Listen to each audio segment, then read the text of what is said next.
नमस्कार, मैं बलजीत ढाका फ्रेंडियर राइस से आप सभी का स्वागत करता हूं। जैसा आप जानते हैं, आपको पता चल गया होगा कि यूपीएससी का जो एग्ज़ाम था प्रीलिम्स का, उसके बारे में काफ़ी चर्चा थी कि ये पोस्टपोन नहीं हो रहा है, अभी नोटिफिकेशन नहीं आया है। लेकिन अब एक्चुअली नोटिफिकेशन ऑफिशियली आ चुका है और साथ में एक चीज़ और आई है कि ये एग्ज़ाम अब जो 27 जून को होना था 10 अक्टूबर को होगा। इसका मतलब क्या है कि अभी मई चल रहा है, 5वां महीना है, 10वें महीने में एग्ज़ाम होगा। बाकी इंडिया में जितने भी एग्ज़ाम है लगभग सारे के सारे पोस्टपोन हो रहे हैं, चाहे वो एसएससी का एग्ज़ाम हो, चाहे वो पीसीएस का एग्ज़ाम हो, क्योंकि एचसीएस ने भी हाल फिलहाल में इसको पोस्टपोन किया था। बाकी एग्ज़ाम भी पोस्टपोन हो रहे हैं, कर्नाटका सीईटी का पोस्टपोन हुआ है और नीट वगैरह के पोस्टपोन। अब सारी न्यूज़ आप देख रहे हैं। जब ये एग्ज़ाम अक्टूबर 10 अक्टूबर को होगा, हो सकता है ये एक टेंटेटिव डेट मान सकते हैं आपको, क्योंकि इससे पहले प्रीलिम्स का भी इंटरव्यू होने, जो कि काफ़ी लंबे समय तक हो सकते हैं, 1.5-2 महीने चले या कम से कम 1 महीने से ज़्यादा तो चलेगा ही। फिलहाल जो कोविड की सिचुएशन है, इस बीमारी महामारी की सिचुएशन है, वो बहुत ज़्यादा भयानक है। भयानक इतनी है कि मुझे लगता नहीं है कि आपने अपनी लाइफ में या मैंने अपनी लाइफ में इस तरह की कोई कंडीशन या सिचुएशन देखी हो जहाँ पे कि इतना डर का माहौल हो, चारों तरफ अफरा तफरी मची हुई हो, लाशों के ढेर, लॉकडाउन की सिचुएशन, ऑक्सीजन की कमी, दवाइयाँ की कमी और हो सकता आने वाले टाइम में डॉक्टर्स और नर्सिस की, मेडिकल स्टाफ की भारी कमी आपको देखने को मिल सकती हो। अभी ये कोई कम नहीं हो रहा है, सरकार आंकड़े छुपा रही है, लेकिन हजारों की संख्या में हर रोज़ लोग मर रहे हैं। 4 लाख केस भले ही सरकार के आंकड़े हों या आते हैं, लेकिन एक्चुअल में काफ़ी बड़ा आंकड़ा है। गांव के जो लोग हॉस्पिटल में नहीं जा पा रहे हैं, आईसीयू में नहीं जा पा रहे हैं, वो मर रहे हैं, उसका कोई आंकड़ा नहीं है। तो कहने का मतलब है कि जितना एक्चुअल में डेथ वगैरह दिखाई दे रही है उससे काफ़ी ज़्यादा है। इस तरह की जो सिचुएशन है उसमें स्वाभाविक ही नहीं है, नेचुरल नहीं है कि कोई एग्ज़ाम कंडक्ट हो।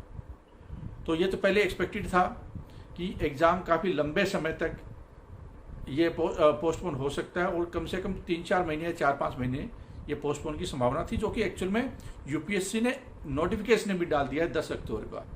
अब बहुत सारे बच्चे जैसे कि एचसीएस का एग्ज़ाम भी देंगे, जो यूपीएससी का एग्ज़ाम भी देंगे, तो मुझे ऐसा लगता है कि ये दोनों ही एग्ज़ाम अगर सारी सिचुएशन ठीक हो जाती है तो लगभग 7 अप्रोक्सीमेटली अक्टूबर और नवंबर मंथ में हो सकते हैं, चाहे वो एचसीएस का एग्ज़ाम हो, चाहे वो यूपीएससी का एग्ज़ाम हो या बाकी दूसरे भी एग्ज़ाम, चाहे एसएससी के एग्ज़ाम, सीजीएल वगैरह के एग्ज़ाम उसी दौरान हो सकते हैं, क्योंकि अभी हालात है अगले कुछ समय तक बहुत ज़्यादा खराब है।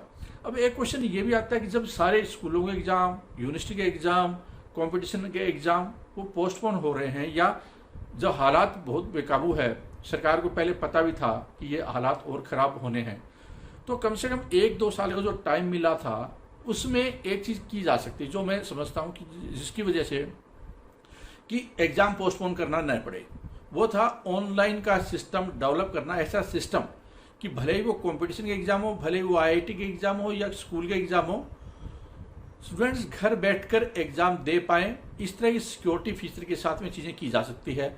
हम चांद पे जाने की बात कर रहे हैं, हम स्पेस पे जाने की बात कर रहे हैं, हम बहुत अच्छा आईटी में डिजिटल इंडिया की बात कर रहे हैं। तो क्या फिर जो गवर्नमेंट जॉब की तैयारी करते हैं, किस देश के ऐसे युवा नहीं होंगे जो कि 3-4-5 साल तक तैयारी करते रहे? देश का बहुत ज़्यादा इससे नुकसान होता है, बहुत बड़ी जीडीपी का लॉस होता है कि युवा लोग 4-5 साल सिर्फ और सिर्फ गवर्नमेंट जॉब की तैयारी कर रहे हैं। तो बहुत ही खतरनाक सिचुएशन है। इसका अल्टरनेट सरकार को ढूंढना चाहिए, क्योंकि ये महामारी है, हो सकता है आने वाले टाइम में और ज़्यादा म्यूटेंट इसके बनकर आए, तीसरी लहर आए जिसकी बात भी हो रही है, और ये बार बार ये लहर बनकर आ सकती है। इसी तरह की और महामारी भी आ सकती है। तो ऐसी सिचुएशन में बचने के लिए एक ऑलरेडी R&D सेंटर सरकार का होना चाहिए, जो कि इस तरह की चीज़ों को डील करने के लिए अल्टरनेट मैकेनिज्म डेवलप कर पाए।